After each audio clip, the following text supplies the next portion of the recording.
ಸ್ನೇಹಿತರೆ, ನಾವು ಇವತ್ತು ಹಲಸೂರಲ್ಲಿರುವಂಥ ಶ್ರೀ ಸೋಮೇಶ್ವರ ಸ್ವಾಮಿ ದೇವಸ್ಥಾನಕ್ಕೆ ಹೋಗೋಣ. ಶ್ರೀಕಾಂತ್ ಅವ್ರ ನಮ್ಮ ಸ್ನೇಹಿತರು, ನಾನು ಅರುಣ್ ಕುಮಾರ್. ಈ ದೇವಸ್ಥಾನದ ಒಂದು ಕಥೆ ಇದೆ. ಒಂದು ಜಯಪ್ಪ ಗೌಡ ಅನ್ನೋರೊಬ್ರು ಕಟ್ಟಿದ್ದು ಅಂತ, ಇನ್ನೊಂದು ಕೆಂಪೇಗೌಡರು ಸೆಕೆಂಡ್, ಹಿರಿಯ ಕೆಂಪೇಗೌಡರು ಅವರು ಕಟ್ಟಿದ್ದು ಅಂತ ಹೇಳ್ತಾರೆ.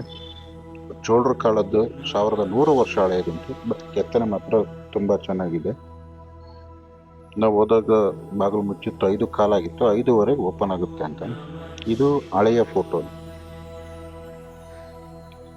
ಹೊರಗಡೆ ಧ್ವಜಸ್ತಂಭ ಇದೆ, ನಂದಿ, ಪಾರ್ವತಿ ಮತ್ತೆ ಗಣೇಶ ಇರುವಂತ ಒಂದು ಧ್ವಜಸ್ತಂಭ.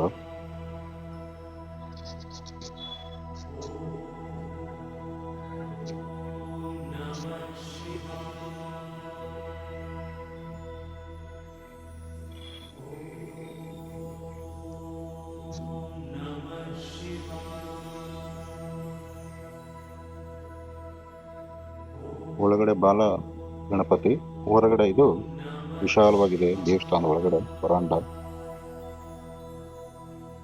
ಭೀಮೇಶ್ವರ ಸ್ವಾಮಿ ಸನ್ನಿಧಿ ಎಡಭಾಗದಲ್ಲಿ, ಅದರ ಪಕ್ಕದಲ್ಲಿ ಈ ಕಡೆ ಶ್ರೀ ಚಂದ್ರಮೌಳೇಶ್ವರ ಸ್ವಾಮಿ ಮತ್ತೆ ನಂಜುಂಡೇಶ್ವರ ಸ್ವಾಮಿ.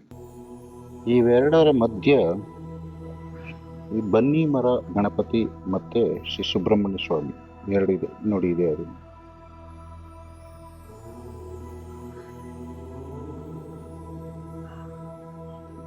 ತುಂಬಾ ವಿಶಾಲವಾಗಿದೆ. ನಂದಿ ಮಂಟಪ ಇದೆ, ಅಲ್ಲಿ ಧ್ವಜಸ್ತಂಭ. ವೀರಾಂಜನೇಯ ಸ್ವಾಮಿ ಬಲಭಾಗದಲ್ಲಿದೆ, ಅದರ ಮೂಲ ಇಲ್ಲಿದೆ ನೋಡಿ. ಇದು ಕಾಮಾಕ್ಷಿ ಸನ್ನಿಧಿ ದೇವಿ. ಇದು ಮಹಾರಾಜರು ಕಟ್ಟದಂತ ಒಂದು ದೇವಸ್ಥಾನ. 48 ಕಂಬಗಳಿರುವಂತ ಇದೊಂದು ಮಂಟಪ ಗರ್ಭಗುಡಿ ಮುಂದೆ ಇದೆ. ನಂದಿ ಇದೆ, ಇದು ತುಂಬಾ ಕೆತ್ತನೆ ಮಾಡಿದ್ದಾರೆ. ಇಲ್ಲಿ ಕಣ್ಣಪ್ಪನ ಕಣ್ ಕೊಡ್ತಾ ಇರೋದು, ಮತ್ತೆ ಗಿರಿಜಾ ಕಲ್ಯಾಣ, ರಾವಣ ತಲೆ ಮೇಲೆ ಪರ್ವತ, ಕೈಲಾಸ ಪರ್ವತ ಎತ್ಕೊಂಡಿರೋದು, ತುಂಬಾ ವಿಗ್ರಹಗಳಿದಾವೆ.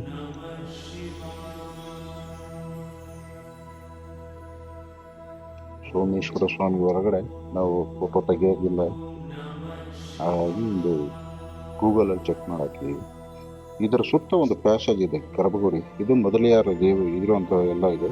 ಇದರ ಸುತ್ತ ಸುಮಾರು ದೇವರುಗಳಿವೆ. ಶ್ರೀ ದುರ್ಗಾದೇವಿ, ಬ್ರಹ್ಮದೇವ, ಸೂರ್ಯನಾರಾಯಣ, ಸುಬ್ರಹ್ಮಣ್ಯ ಸ್ವಾಮಿ, ಶ್ರೀದೇವಿ, ವಲ್ಲಿ ಶ್ರೀದೇವಿ. ತುಂಬಾ ವಿಶಾಲವಾಗಿ ಸುಮಾರು 1 ಎಕರೆ ಇರುವಂತಹದ್ದು. ನಾಗರ ಕಟ್ಟೆ ಇದೆ ಆಲದ ಮರದ ಜೊತೆ. ಸಂಜೆ ಒಂದು ದಿನ ಹೋಗಿ ಬರ್ಬೋದು ಕುಟುಂಬ ಸಮೇತ. ತುಂಬಾ ಚೆನ್ನಾಗಿದೆ. ಶಿವರಾತ್ರಿ ಹಬ್ಬದ ಟೈಮಲ್ಲಿ ಸುಮಾರು 1 ಲಕ್ಷ ಜನ ಸೇರ್ತಾರೆ ಅಂತ ಒಂದು ಸುದ್ದಿ ಇದೆ. ತುಂಬಾ ಚೆನ್ನಾಗಿದೆ, ಎಲ್ಲರೂ ಒಂದ್ಸರಿ ಹೋಗಿ ಬನ್ನಿ. ಧನ್ಯವಾದ ಇಲ್ಲಿವರೆಗೂ ನನ್ನ ಜೊತೆ ಇರೋದಕ್ಕೆ.